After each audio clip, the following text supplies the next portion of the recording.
It's just like, once you get that job and you keep that job, you gotta make it work. You gotta try and capitalize on every bit of good pie. And Billy, how did you get from Detroit, Michigan, all the way to the Howard Stern show? That's a good. Well, the Reader's Digest clipped version would be growing up in Detroit. It was just everything was about meat. I would have been a meat packer or something. Yeah, meat, everything. Meat for breakfast, meat for dinner, meat for lunch. Warm glass of meat before you went to bed. Drink your meat. And there was nothing there. And my mom actually took me and my two brothers away from a psychotic father, certifiable bastard. And she ran off at 30 years old. 3 boys. And we wound up in Boston.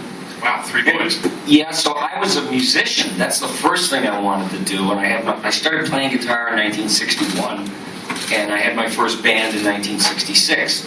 And I loved the Beatles, of course, Elvis, the Beach Boys, and Brian Wilson was one of my heroes. And so what happened, I had lost my spandex license in 1978. And I said, what am I going to do? And all of a sudden I got a gig in radio, because a friend of mine was installing burglar alarms for a living. And he was at this disc jockey's house, and he says, you want to hear a tape of my nutty friend? And the guy said, Jesus, get him in here, tell him to come in. So that's how I got into radio. And eventually there was a paying job there. It's just things happen. What? Ren and Stimpy.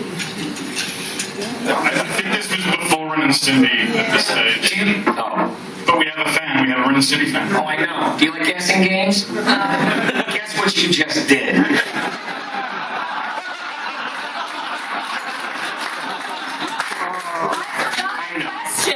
What? I forgot the question. It was about how you got to Howard Stern. I'm so sorry. Do you want to come up? You talk about your life. I remember my first beer.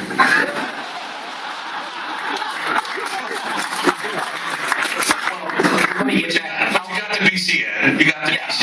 BCN, I never was a broadcaster. I did production. I wanted to create bits. I wanted to produce them. I wanted to do voices. There were no actors.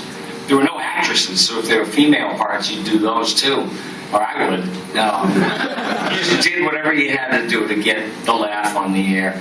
And I left the station. I was also a miserable drunk and a cross-addicted coke addict and from the band days, and I had to go to rehab for 5 weeks.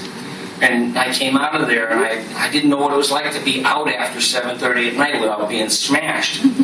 And I had to relearn life, and suddenly I outgrew the place. I'm a quick study, and wound up in New York City.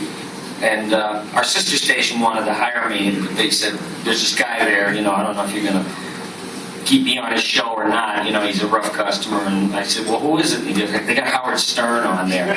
And I just first started hearing about Howard. He was a firebrand and an upstart, and we hit it off, I started coming in his show, and Lucille Ball was like in the hospital dying, so of course they're going to do a bit on it.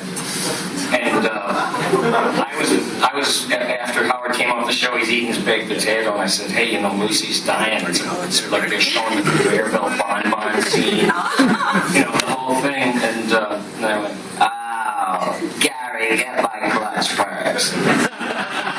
And he goes, he's potato shooting out his nose. He goes, I'm going to have Gary call you tomorrow morning. And you be Lucy at the Cedar Sinai. And Robin just farted.